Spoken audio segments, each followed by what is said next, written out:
Então vamos lá, né, pessoal? Nós falamos sobre os sistemas. Ontem mandei um podcast para vocês falando sobre os 3 últimos sistemas que faltavam. E hoje nós já vamos começar a falar um pouco sobre a matéria mais específica, né, referente ao curso de vocês, ao curso socorrista, que era necessário nós sabermos um pouco de legislação, um pouco de anatomia humana, para que quando vocês cheguem, né, na vida profissional de vocês, tenham um pouco de conhecimento, porque não pode chegar cru de tudo lá, né? Nós sabemos que nos cursos da saúde é estudada anatomia a fundo, geralmente é 1 ano, né, que se estuda. E então é mais específico. Nós aqui simplesmente precisávamos saber do funcionamento dos determinados sistemas para ajudar vocês na vida profissional, para quando surgisse determinadas situações, vocês soubessem do que estava acontecendo. Ah, lembrei de tal coisa, acontece porque tal determinado sistema não está funcionando de forma correta. Então, para vocês terem uma certa noção, tá bom? Então, hoje nós vamos falar sobre a avaliação da cena, tá? Ah, professora, mas o que é isso, essa avaliação da cena, né? É o chegar no acontecimento, seja ele qual for, né? Seja um acidente, seja um envenenamento, seja uma pessoa propensa a cometer um suicídio, seja qualquer que for a situação em que seja necessário, né, o socorro, o agir do socorrista e da equipe, que vocês vão estar presentes e juntos. Então, a avaliação da cena é que vocês vão olhar aquilo ali num todo e vão saber agir. Lembrando que o socorrista, ele não pode demorar para pensar. Ele tem que ser ágil, ele não tem tempo. Lembrando que cada minuto é necessário para que aquela pessoa tenha a sobrevida. Se você for uma pessoa lenta, que pensa, que não vai conseguir agir de imediato, não vai ser bom, né? Você tem que se modificar para conseguir sair bem no seu serviço. Porque você tem que agir rápido e saber agir. Não pode dar bobeira. Tem que saber o que está fazendo, porque senão, se você fizer errado, você vai prejudicar aquele paciente. E se você não fizer, você vai prejudicar também. Então, você tem que ser muito bom para agir sob pressão, tá? Então, vamos lá, né, pessoal? Vamos saber da clínica, das causas, né, dessa avaliação da cena. Pode ser causado pelo quê? Igual eu já falei, por condições fisiológicas da vítima. No que isso inclui? Pode ser um infarto, pode ser um desmaio, né? Pode ser uma crise de epilepsia própria da pessoa, de alguma doença que ela tenha. Pode ser por um mal-estar, pode ser, igual eu falei, por um ataque cardíaco, alguma intoxicação alimentar também. Pode ser gerado por algum trauma, né? Que são trocas de energias. Então, ali um trauma, como que ele ocorre? Pode ser por um trauma automobilístico, por uma queda, por uma queimadura. Isso tudo envolve, né? Choques em geral, envolve essas trocas de energia, tá? Então, essa avaliação, igual eu já expliquei, é a primeira atitude que vocês vão tomar no chegar na cena, no chegar ali e ver os riscos, que se aquilo ali pode ocorrer um risco para você, primeiramente, nós temos que pensar na nossa vida. Ah, professora, mas como que eu sou um socorrista e vou pensar primeiro na minha vida? Sim, você tem que pensar, você tem que ter uma precaução com a sua vida. Se oferece perigo para a sua vida, você não vai se envolver. Primeiro você vai avaliar a cena, ver se oferece perigo, então você vai tornar aquele lugar menos periculoso para a sua vida, para depois você chegar e ofertar o cuidado para aquela determinada pessoa. Um exemplo, sem ser de acidentes, né? Porque geralmente quando a gente pensa em socorro, a gente já imagina um acidente automobilístico, algum acidente desse tipo, né? Vou citar para vocês. Eu fiz um curso no SAMU lá em Brasília, no SAMU porque lá é tão organizado, eu fiquei encabulada. Porque o SAMU surgiu de lá, né? Lembram da história? Então, eles são tão organizados que ele tem o SAMU para urgências mentais. Pensam para vocês verem o tanto que isso é importante. Então, a equipe que anda no SAMU de urgências mentais é o psiquiatra, a enfermeira, o técnico em enfermagem, assistente social, o condutor.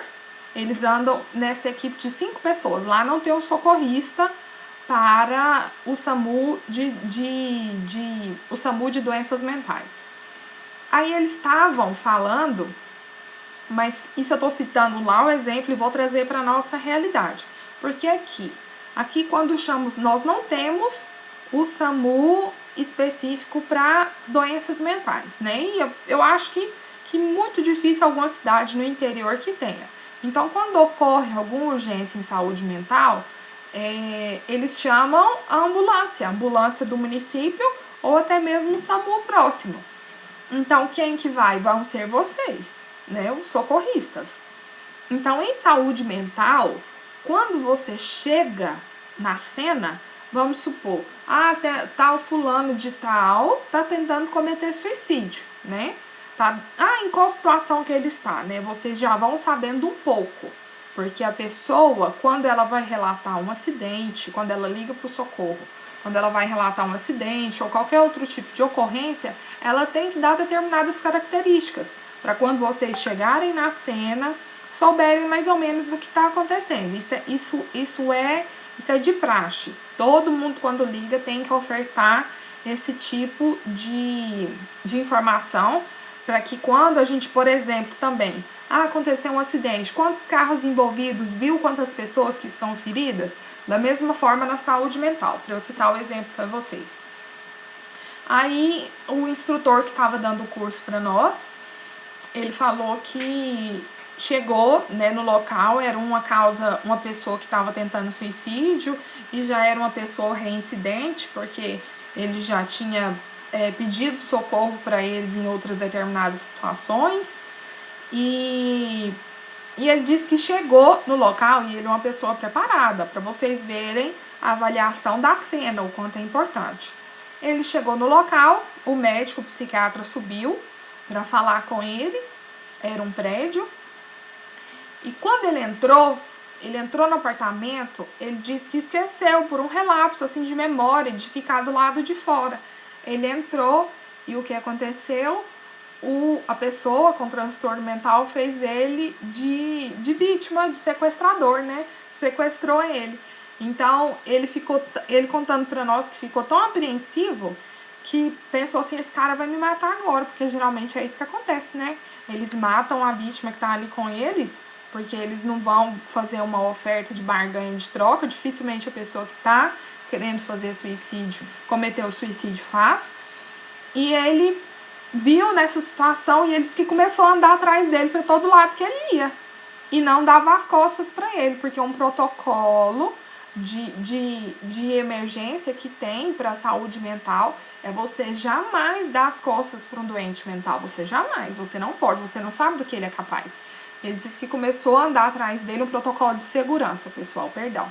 Um protocolo de segurança, né? Ele começou a andar atrás dele o tempo todo e graças a Deus deu tudo certo, porque aí depois o assistente social subiu com a equipe de enfermagem também, e eles foram conversando com esse paciente e ele abriu a porta e o médico também saiu, mas vocês imaginam a situação. Ele esqueceu por um relapso de fazer a avaliação da cena e se tornou vítima, né? Ficou ali com o paciente, correndo até risco de vida. Então, tudo que oferece risco de vida para nós, em todas as situações, nós não devemos arriscar a nossa vida. Isso aí foi um ato dele totalmente de imprudência, né? Porque ele entrou lá dentro, colocou a vida dele em risco, uma situação totalmente desnecessária, né? Então, e ele sabendo totalmente do jeito que deve agir. Então, só citei para vocês para mostrar que essas situações que envolvem socorro não é somente de acidentes. Então, é num todo que vocês vão participar e vão ver também tudo isso que acontece, tá bom? Então, nisso aí, quando houver um perigo em potencial, né, são situações que a gente deve observar, avaliar a cena, ver a provável causa do acidente, nesse caso que eu citei da saúde mental também, ver a provável causa daquilo ali. Geralmente, quando são pacientes que querem cometer suicídio, eles já são pacientes que estão sendo observados pela saúde mental do município.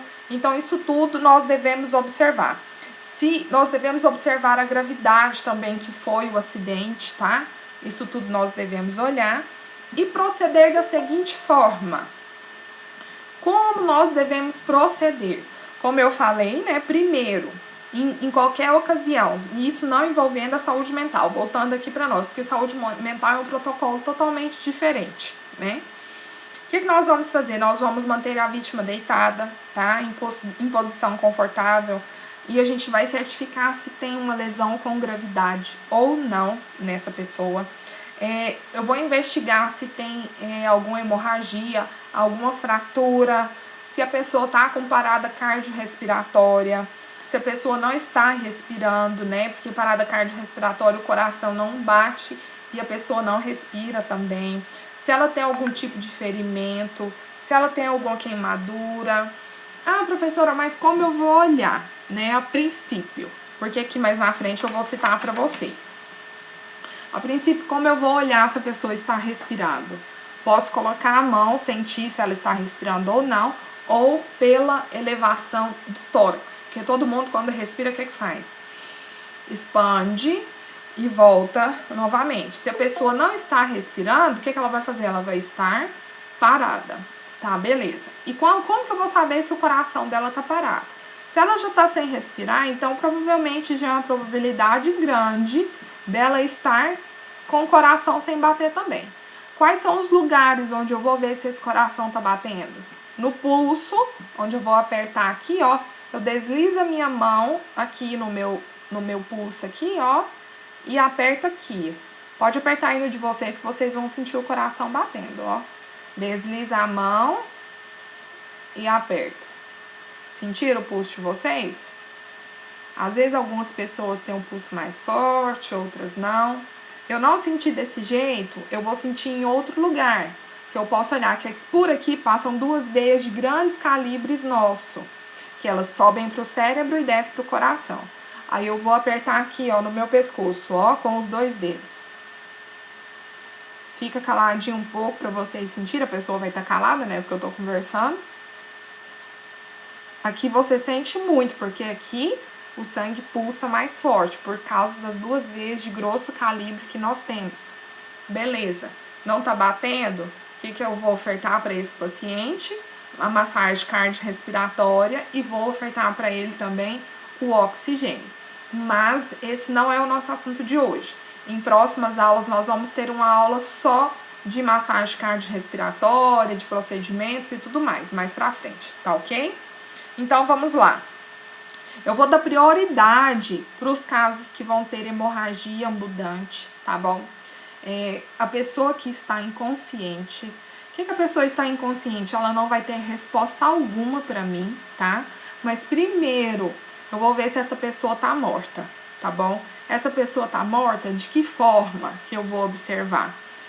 Eu vou abrir os olhos dela, primeiro eu vou verificar o pulso, tá? E o batimento cardíaco. Se essa pessoa não está responsiva, porque às vezes ela esteja inconsciente também, eu vou abrir os olhos dessa pessoa. Abrindo os olhos, estando pupila dilatada, essa pessoa provavelmente está morta.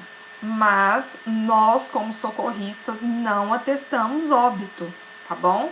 Quem atesta o óbito é o médico, tá? Mas por que eu tô citando isso aqui para vocês? Essa pessoa que eu provavelmente, com o passar do tempo, com a experiência, eu vou saber que ela está morta, eu vou perder meu tempo com ela? E é sim uma perca de tempo, porque ela já morreu.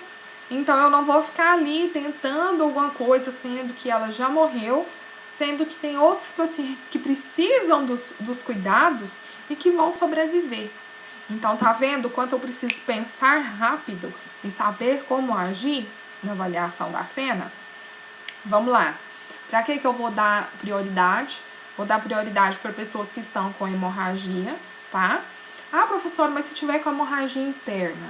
Hemorragia interna, pessoal, geralmente a pessoa vai estar com hematoma muito evidente, principalmente no tórax, tá bom? Quando tem hemorragia interna, que é o que mais acontece, rompimento de baço, rompimento de fígado, porque são órgãos bem vascularizados e órgãos moles, então provavelmente com alguma força, né, alguma batida pode romper, então vai ter hematomas visíveis, né, bem roxos. A pessoa vai estar confusa, ela não vai estar inconsciente, ela vai estar com a pele pegajosa, tá bom? Ela vai estar queixando para você de muita dor no abdômen. E também tem as hemorragias que são para fora, né? Provavelmente no membro, acontecer um corte muito grande. Pode acontecer também evisceração de paciente, o paciente está ali conversando com você. O que é evisceração? Acontece um corte muito grande no abdômen e as vísceras vão para fora, tá? Pode acontecer também. Em cena de acidente, tudo pode acontecer, tá, pessoal?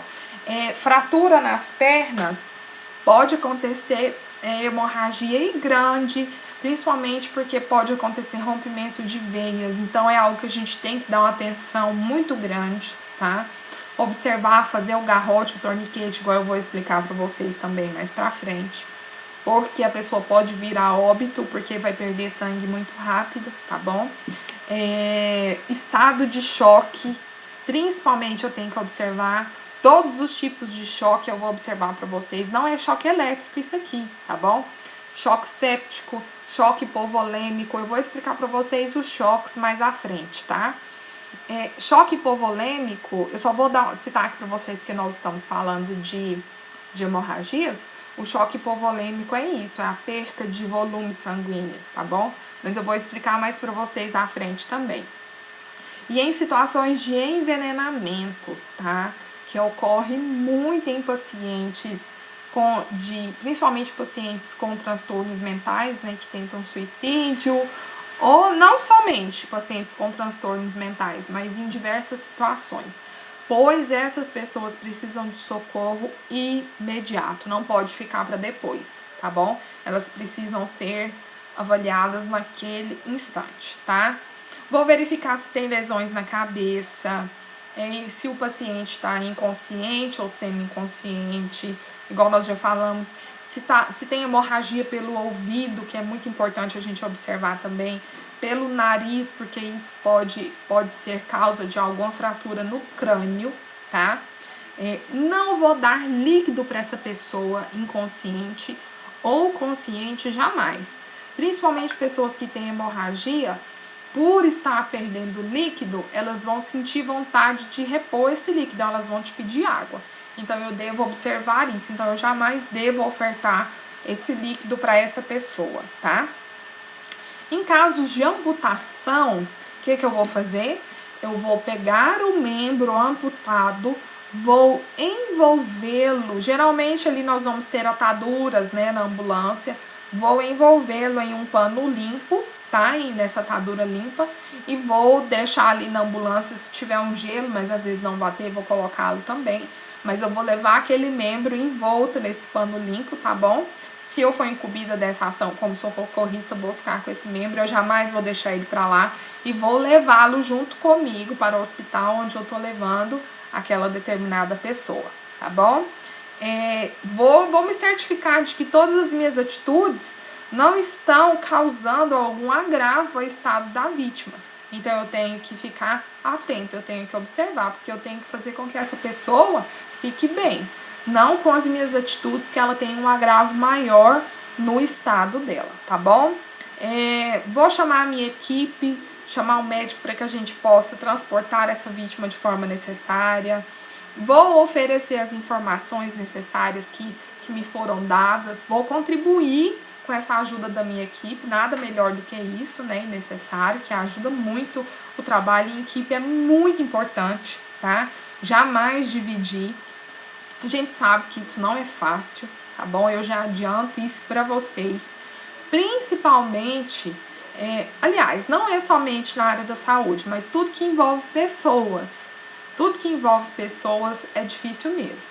Mas eu falo pra vocês que paciência, porque tudo que envolve vontade da gente de fazer aquilo ali, de trabalhar, nós temos que ter paciência e desenvolver o nosso trabalho de forma correta e de forma eficaz, tá bom? A gente tem que fazer o que a gente gosta. Então, se aquilo ali é o que você gosta, você tem que estar feliz, fazer seu serviço de forma bem feita e pronto, acabou. Mas eu tenho que contribuir para o bom andamento da minha equipe, tá ok? Eu devo inspirar confiança, tá? Transmitir confiança para aquele paciente. Eu tenho que evitar pânico em qualquer situação que seja. Nossa, professora, mas eu entrei em pânico porque eu sou mãe e tinha lá na vítima um bebê, ele tava todo estraçalhado e a mãe tava chorando porque a mãe ficou viva. Gente, a partir do momento que vocês estão ali prestando os primeiros socorros, independente da situação, você vai deixar seus problemas lá pra fora, ali é o seu serviço. E você tem que fazer ele bem feito. Então, jamais eu posso estar passando pelo que for. Aquela vítima ali precisa de você. Eu não vou demonstrar pânico. Porque como que eu vou demonstrar pânico? A situação para ser melhor, que eu estou ali para ajudar naquela situação para que ela fique bem, eu vou piorar, porque eu vou começar a chorar, essa pessoa também vai entrar em desespero.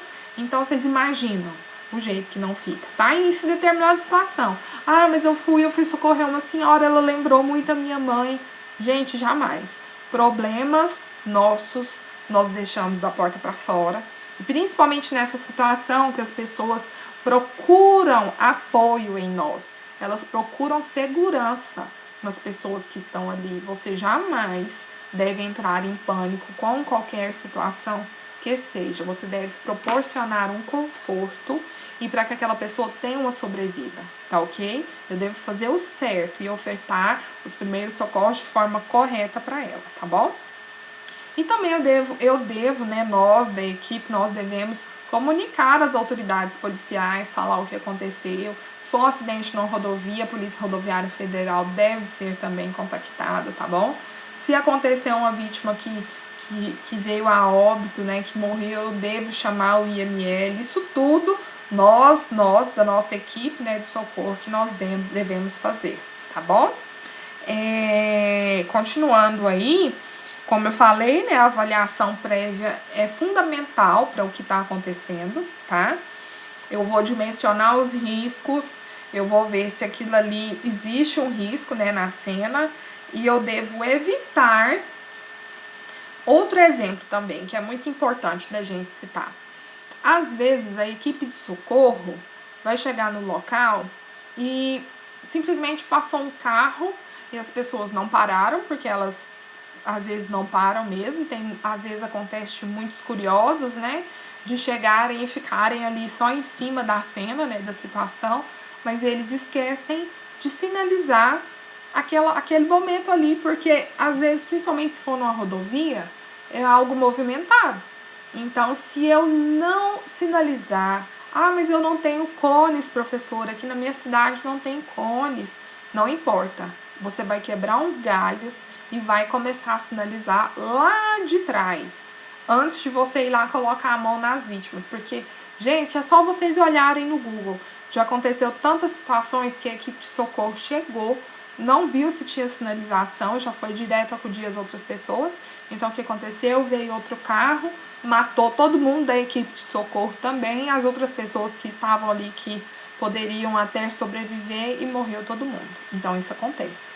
Então, o que é? Eu vou avaliar a cena, tirar os riscos, para depois eu poder ofertar o socorro necessário para as pessoas, tá bom?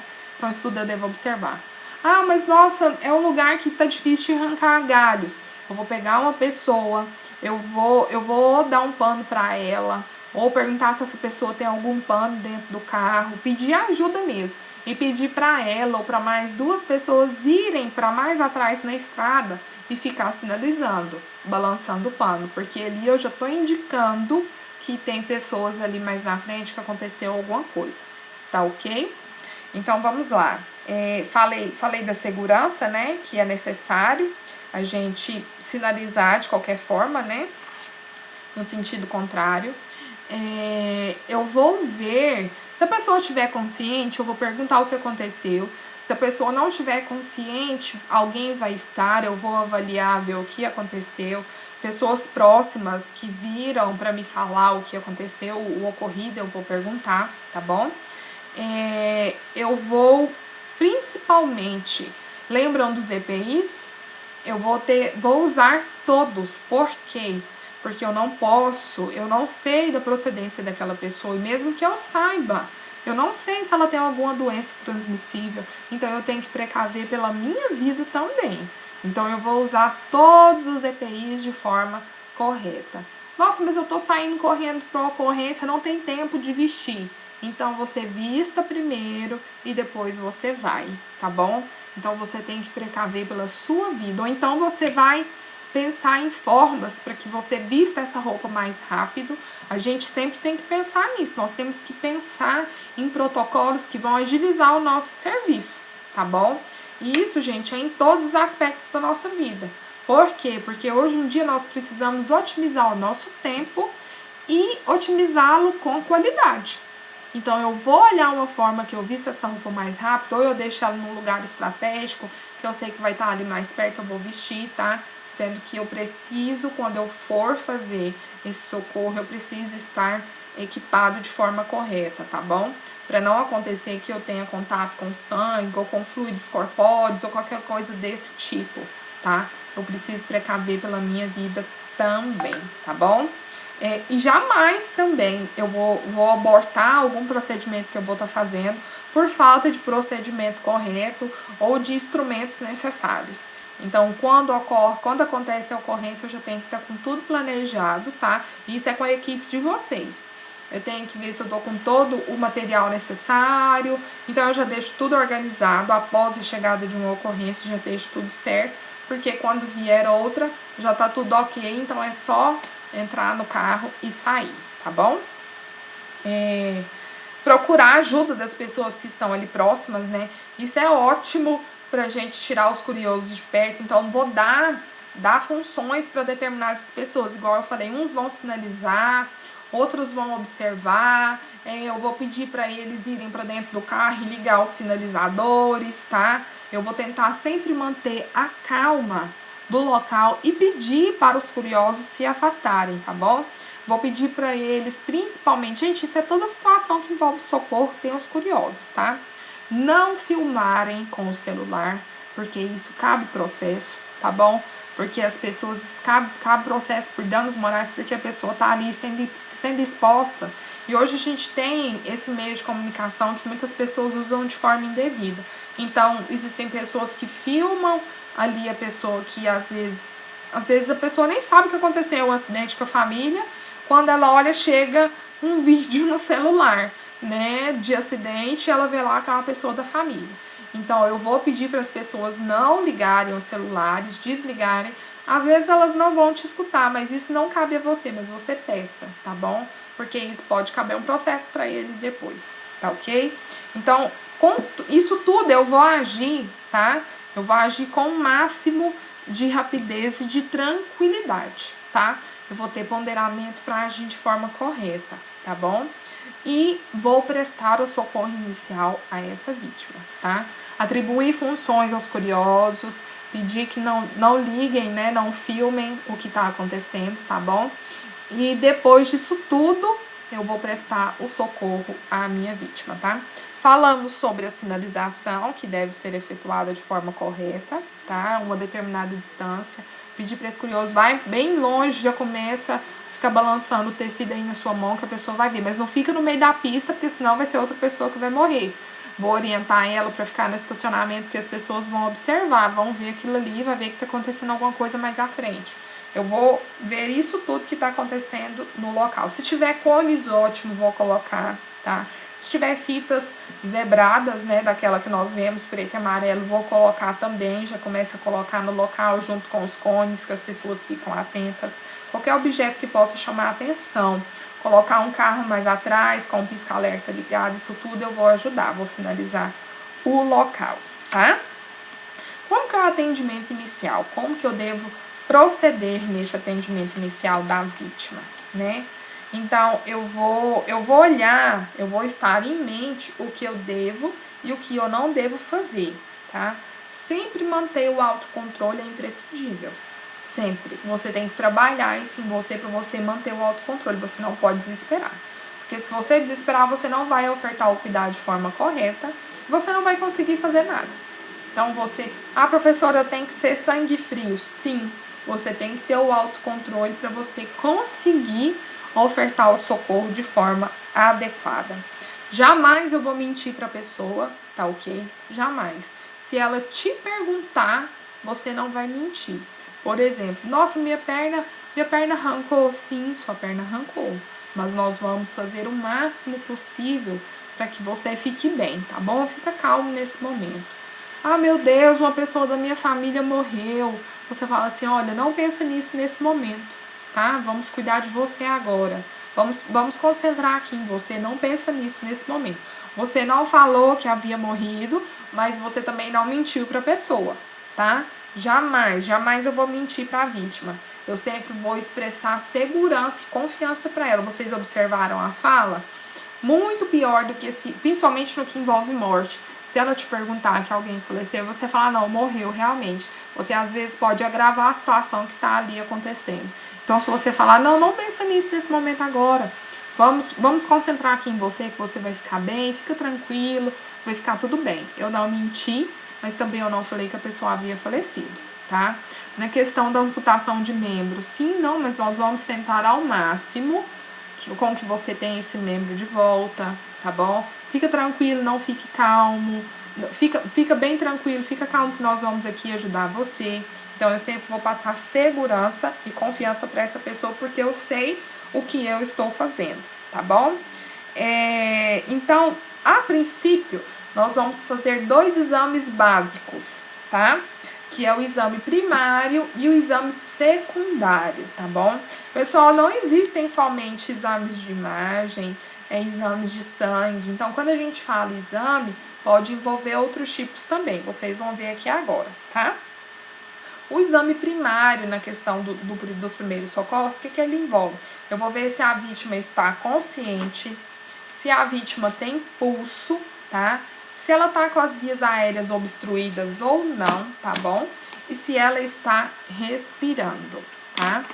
E nisso eu vou observar isso nela, eu vou fazer esse exame primário, que eu vou olhar se ela tá consciente, se ela tem pulso, se ela tá com as vias aéreas obstruídas ou se a vítima tá respirando, de 2 em 2 minutos, tá bom? E se a vítima não estiver respirando, se ela não tiver batimentos cardíacos, o que eu vou fazer?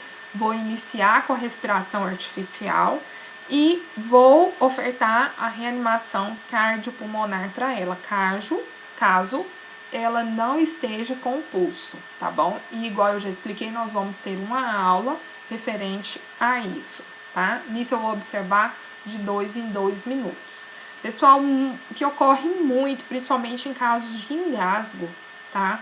Às vezes a pessoa vai te ligar referente a uma ocorrência dessa, a pessoa já vai estar deitada, mas ela vai acontecer que ela tá com as vias aéreas obstruídas. Então, é algo simples e que às vezes a pessoa já tá ali sem respirar algum tempo, ela já vai começar a ficar inconsciente porque tá faltando oxigênio para ela.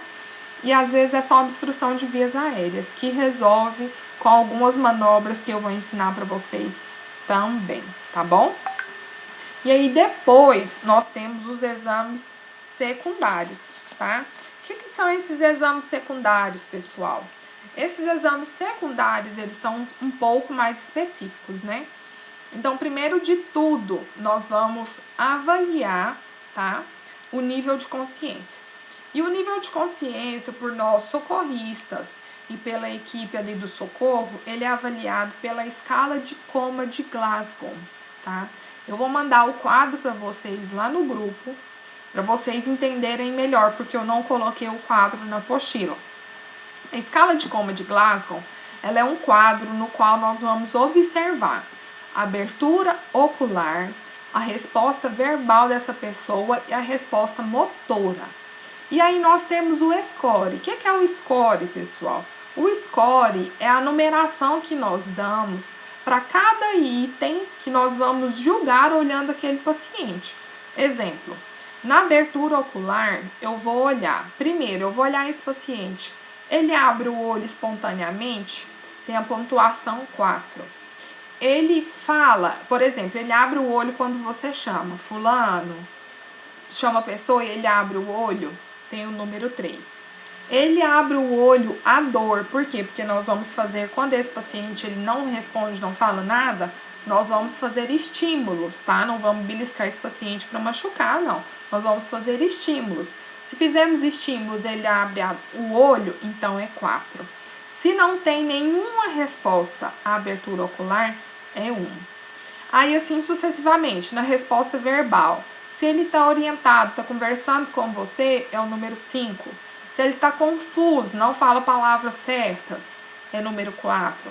Se ele fala palavras inapropriadas, é o número 3. Se ele fala palavras bem fanho, bem incompreensível, número 2.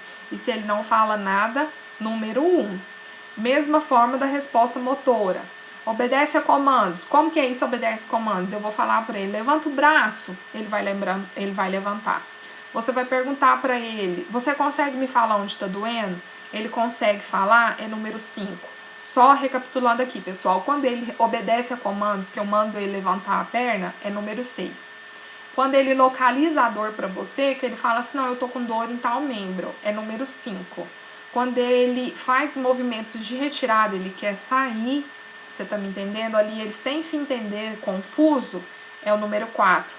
Quando ele faz flexões anormais, né? Ele começa a movimentar de forma que não é certa, não é normal ali pro padrão da pessoa. Aí é número 3. Quando ele faz flexões, extensões o que é? Esticar o corpo, né? Quando ele faz extensões anormais, número 2. Quando ele não tem nenhuma resposta motora, é número 1. Aí o que nós fazemos? Nós vamos olhar a pontuação de cada um, a pontuação da abertura ocular, a pontuação da resposta verbal, a pontuação da resposta motora e nós vamos somar. Quanto maior for o número, quer dizer que a pessoa está bem. Agora, quanto menor for o número, quer dizer que a pessoa está mal. Exemplo, quando ele não tem nenhuma resposta de abertura ocular, número 1. Quando ele não tem resposta nenhuma verbal, mais 1. Quando ele não tem nenhuma resposta motora, mais 1, então quer dizer o quê? Deu 3. Essa pessoa provavelmente pode ter vindo a óbito, tá? Mas eu vou mandar, explicando aqui desse jeito pra vocês, fica bacana da gente entender, mas eu vou mandar o quadro lá no grupo e vocês vão olhar e vão lembrar disso tudo aqui que eu falei, tá ok? E também tem esse exame secundário, que é a escala de coma de Glasgow. Aí por isso que geralmente fala assim, paciente com escala de coma de Glasgow 7, paciente com escala de coma de Glasgow 10, por causa dessa somatória que eu falei para vocês, desses 3 itens. Porque nós vamos observar, ver em qual que ele está se encaixando e depois nós vamos fazer a somatória deles, tá bom? Aí depois nós vamos observar o pulso também, avaliar os sinais vitais, isso também no exame secundário, a respiração. Se tiver como, eu vou observar também, vou aferir a pressão dele, tá? E olhar a temperatura também. Outro também, que é um assunto muito importante que eu devo avaliar nesse exame secundário, é o enchimento capilar. O que é isso, pessoal? Eu vou olhar, vou apertar o dedo dele, lembra das veias capilares que estão nas extremidades, ó, a importância da anatomia. Eu vou apertar os dedos e vou olhar. Quando a pessoa tá com sangue, tá ocorrendo tudo bem, o que acontece? Tem coloração, o sangue volta rápido. Agora, quando a pessoa tá com hemorragia, tá com alguma ferida exposta, você vai apertar, vai ficar amarelo o dedo dele por muito tempo. Por quê? Por falta de sangue, tá bom? E principalmente quando a pessoa tiver com as extremidades roxas, que a gente fala cianose nas extremidades. O que é? As pontas dos dedos roxas, nariz roxo, boca, os dedos do pé. Então, provavelmente, essa pessoa está sem oxigênio também, tá? A cor da pele, a coloração da pele, isso tudo eu vou verificar nesse momento. Um outro exame também que nós devemos fazer nesse exame secundário é o exame das pupilas, tá? Olha para vocês verem a importância. Eu vou falar das pupilas também e vou mandar o quadro para vocês, porque isso aqui é muito importante. As pupilas, pessoal, elas podem ser classificadas. Nós vamos observar os sinais a serem observados. Vou mandar o quadro lá no grupo para vocês também. Vou mandar o quadro da escala de Como de Glasgow e vou mandar essa avaliação do diâmetro e das pupilas também, tá bom? Quando as duas pupilas estão do tamanho correto, tá? Mesma simetria, tudo ok, elas são chamadas de pupilas isocóricas, que elas querem dizer que elas são pupilas normais. Elas são simétricas e reagem à luz. Se você colocar uma lanterna e voltar, elas são reagentes à luz, tá bom? O que é um diagnóstico provável? Essa pessoa está em condição normal, tá? E deve ser reavaliada ali constantemente para ver se está acontecendo alguma coisa. Mas para qualquer caso ela está bem, tá bom? E nós temos também quando elas estão bem pequenininhas, bem contraídas, tá? Que pode acontecer. E sem reação à luz, quando é colocada a lanterna e volta, ela não tem reação alguma, é chamado de miose. E isso, provavelmente, quando elas estão nessa situação, pode ter acontecido uma lesão no sistema nervoso central ou pelo abuso e o uso excessivo de drogas, tá? Então, quais são as duas identificações, os dois possíveis diagnósticos? Pode ser uma lesão no sistema nervoso central ou essa pessoa tá drogada, tá? Provavelmente. Então, ela vai estar com as pupilas bem pequenininhas e não reagentes à luz. E nós temos um outro estado também das pupilas, que uma vai estar totalmente dilatada, bem grandona, quase ocupando todo o olho, e a outra vai estar bem contraída. Então, elas estão assimétricas, tá? Elas são chamadas de pupilas anisocóricas. Em quais situações que isso pode acontecer? Em acidente vascular cerebral, tá? AVC, isso pode acontecer. Em traumatismo crânioencefálico também. Então, quando vocês olharem as pupilas, elas podem estar nessa situação. Uma totalmente dilatada e a outra totalmente contraída. Então, são pupilas anisocóricas. E nós temos também uma outra situação, que é as pupilas totalmente dilatadas, né? Que elas estão bem grandonas. Pode acontecer em que é chamado de midríase. Pode ser em ambiente com pouca luz, tá? Pode ser em situações de falta de oxigênio nesse cérebro. Pode ser em situações de inconsciência, estado de choque, tá? Parada cardíaca ou alguma hemorragia, um traumatismo crânioencefálico também e até mesmo o óbito, tá bom, pessoal? Pode ser essas determinadas situações, tá? Então, deixa eu só fazer um apanhado aqui, tá bom, pessoal? Lembrando que eu vou mandar para vocês esse quadro das pupilas e da escala de Como de Glasgow. O fator primordial para vocês terem uma sobrevida dessa vítima é o tempo, tá? Isso é importantíssimo para essa pessoa ter uma sobrevivência depois, tá bom? E até mesmo uma recuperação sem sequelas, tá? Então, isso é muito importante, agilidade e exatidão. Isso é a palavra que eu deixo para vocês, tá bom? Então, eu sempre vou olhar essa pessoa, vou examinar ela de forma correta, tá?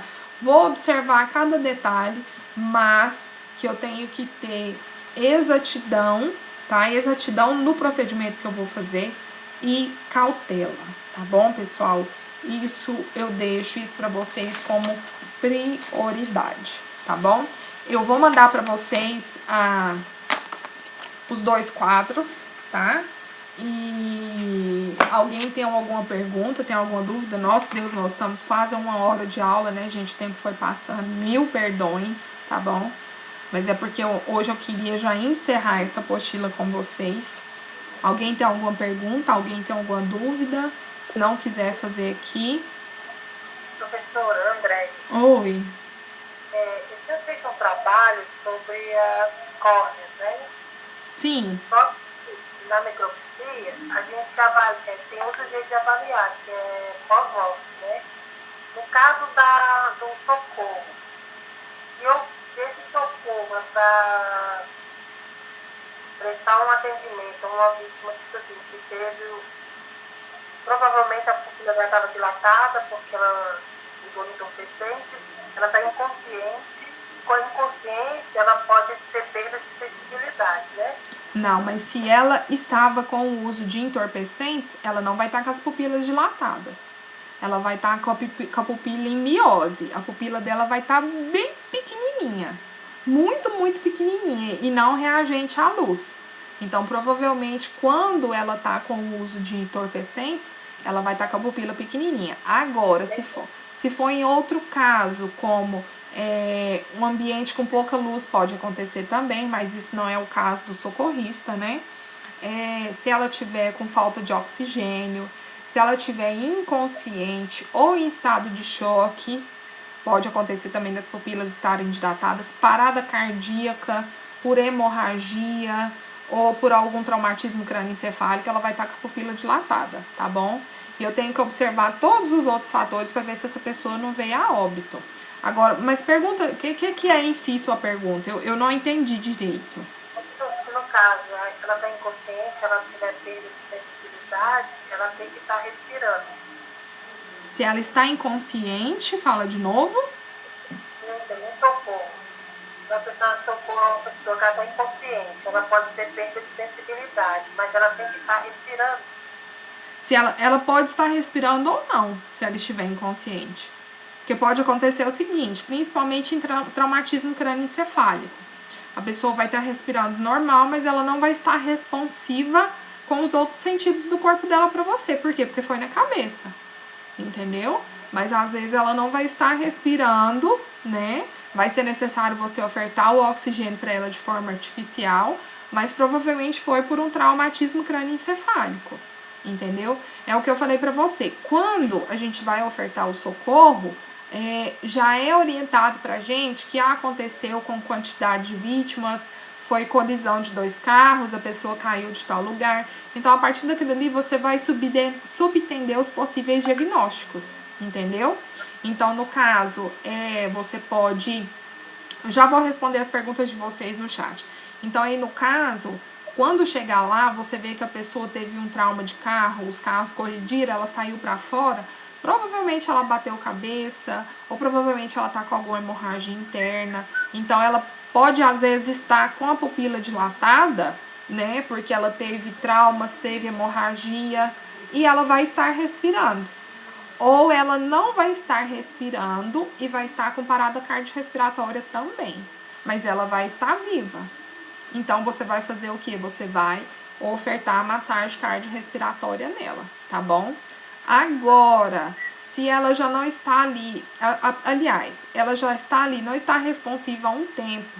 Às vezes a gente demorou uns 15, 20 minutos para chegar no local e aquela pessoa tá ali. Ela não responde aos estímulos na minha escala de coma de Glasgow. Ela não tem pulso, ela não tem respiração e ela não está com a pupila dilatada. E eu tenho um outro paciente que está me dando essa escala de coma de Glasgow, ele está ali te respondendo, te pedindo socorro, eu vou deixar esse paciente, porque subtende que ele morreu, eu vou chamar um médico para ele olhar realmente, para ele atestar o óbito. Se ele estiver ofertando cuidado para outra pessoa, vou chamar ele para ele verificar se está atestado o óbito mesmo ou não, e vou ofertar o cuidado para esse outro paciente que ele estava cuidando. Entendeu? Entendeu? É a Andréia que tá falando? Você entendeu, Andréia? No caso do socorro, quando é pós-morte, ele morreu uma via, uma GO que dá... Estamos na GO, aí essa GO do lado esquerdo é uma cidade, do outro lado é outra, né? O acidente ficou entre essas duas cidades, igual aqui em Goiânia, GO 040. Cada cidade, a pessoa de Goiânia pode socorrer a Aparecida ou não? Depende de onde foi acionado o SAMU, entendeu? Se acionou a ambulância de determinado local, eles têm que prestar o socorro. Independente do que for ali... Porque quando é caso de morte, não pode. Não, SAMU não carrega óbito, tá? SAMU e nenhuma outra ambulância. Quando acontece o óbito, o que é que faz? Aconteceu o óbito dentro da ambulância. Eles deixam no local mais próximo, na cidade mais próxima, entendeu? Isso se ocorre dentro da ambulância. Mas se o óbito ocorreu lá na cena do acontecido, a gente não pega SAMU, nenhuma ambulância carrega óbito. É chamado IML, é chamada funerária, que aí eles se viram. A gente não carrega óbito, a gente só carrega vítimas que podem ter uma sobrevida e que ainda estão vivas. A gente não carrega óbito. Não, eu sei assim que não carrega, mas eu falo assim que, por exemplo, assim, um socorrista de Goiânia foi chamado, mas o acidente ele ultrapassou, foi pro lado da Aparecida, não teve nem que prestar um socorro não. É porque, assim, pelo que eu entendo, você entendeu? De leis vigentes, assim, digamos. Aqui, igual na minha cidade próxima. A cidade próxima que eu tenho, o SAMU. Porque, geralmente, quando você liga, já cai direto na central, que é mais próxima daquele lugar.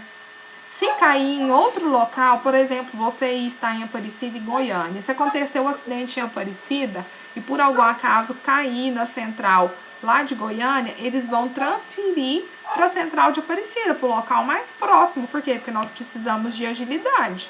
Agora, se a ambulância de lá de Aparecida está ocupada naquele momento, então eu vou buscar as que estão ali mais próximas. Se nenhuma está podendo atender, aonde que vai acontecer? A de Goiânia vai vir para socorrer aquela ocorrência. Entendeu? Isso pode acontecer. Então, quando a gente já liga, igual aqui na minha cidade, agora já tem o SAMU, né, aqui na minha cidade. Mas se for necessário, eu ligo na central, já cai na central de Séries. Aí o que eles fazem? Passa para a central daqui, para que ocorra para que socorra, você entendeu? O que está mais próximo daqui. Então, da mesma forma é isso. Agora, se a daqui estiver ocupada, não tiver como atender a socorrência daqui, vai vir lá de Séries para fazer o salvamento. Entendeu? Entendeu? Respondi sua pergunta? Respondeu. Não, então tá bom. Mais alguém, gente? Deixa eu ver aqui no chat o que vocês escreveram. Presenciaram acidente, socorro. Professora, se eu não estiver em trabalho de presenciar um acidente, socorro demorar. Não, você pode ajudar, tá? Mas lembrando que você deve colocar sempre a sua vida à frente. Você tá equipado, você tem os EPIs para você ofertar o cuidado? Você tem uma luva, tem alguma coisa, você jamais vai pôr a mão nesse paciente sem você estar protegido, entendeu? Só se for algo que não ofereça risco para você. Se oferecer, você não põe a mão, você faz ligar, afastar os curiosos, principalmente se a equipe já for próxima, sua amiga falou, liga para alguém e falou, anda rápido porque aqui tá acontecendo alguma coisa. Então isso aí você vai ajudar. Agora, se você não tiver com luva ou com algo que vai proteger sua vida, a gente não põe a mão, tá bom? Vocês têm diploma sim, tá? Esse curso tem certificado, atrás tem as matérias que vocês estudaram, é reconhecido sim, é tudo ok, tá bom? Esse curso, vocês têm um CBO, que é o Conselho lá das Profissões, ele tem um número.